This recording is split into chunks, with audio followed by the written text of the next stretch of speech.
16. december. Počaji sa chvíľu venovali hudbe, bola to muzikálna rodina a môžem vás ubezpečiť, že im to šlo skvele.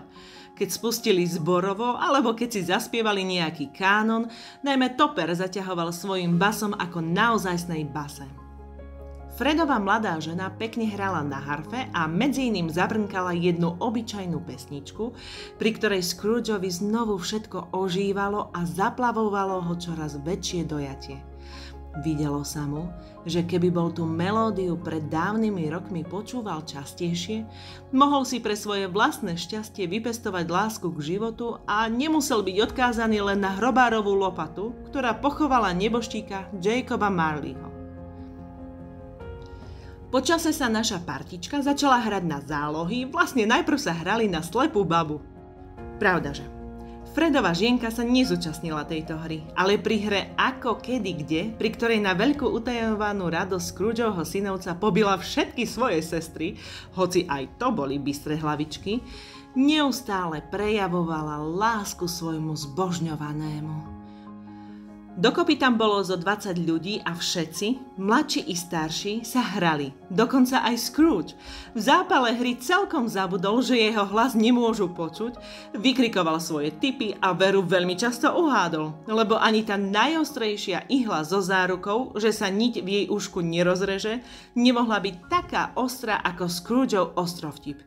Iba ináč sa usiloval byť tupý. Duch bol veľmi spokojný s veselým Scroogeom a keď na ňo milo pozrel, Scrooge začal modlikať ako decko, aby tam zostali až do konca. Ale duch povedal, že to nie je možné. Začínajú novú hru, ešte pol hodinku, duch, iba pol hodinku. Hra sa volala Áno a nie.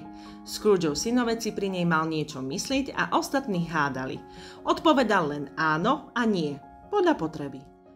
Zasypali ho otázkami a z odpovedí vychádzalo najavo, že Fred má na mysli akéhosi živočícha, žijúceho, nejaké nepríjemné divé zviera, čo niekedy cerí zuby a vrčí, ináč žije v Londýne, chodí po uliciach, ale nik ho neukazuje, nevodia ho na reťazi ani na remienku, nežije vo zverinci, nie je to kôň, ani somár, ani krava, ani tiger, ani pes, ani medveď. Napokon jeho švagrinka zvolala. Už to mám! Viem, kto je to. Je to tvoj strýko Scrooge. A naozaj všetci nadšene zhýkli.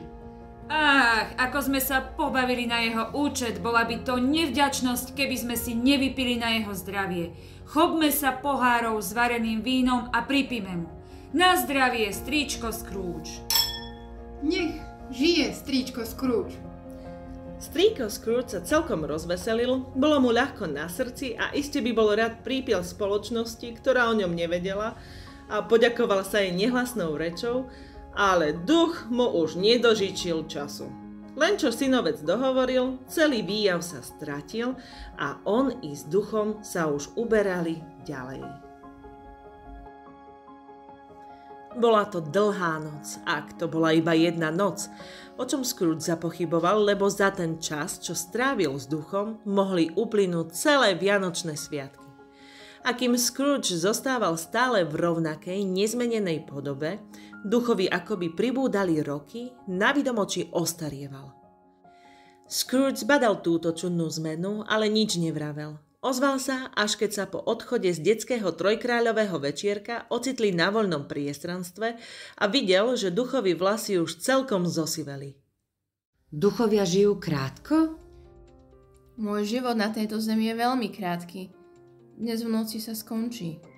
Dnes v noci? Dnes o polnoci. Počúvaj, čo chvíľa je koniec. Hodiny práve odbíjali 3:45. Prepáč mi, ak sa ťa spýtam niečo nevhod, ale čo si ma zaujalo? Spod košele ti trčí niečo, čo k tebe ako si nepatrí. Sú to nejaké nohy či pazúry? Mohli by to byť pazúry, tak málo mesa je na nich, pozri. Spomedzi záhybov odhalil dve deti.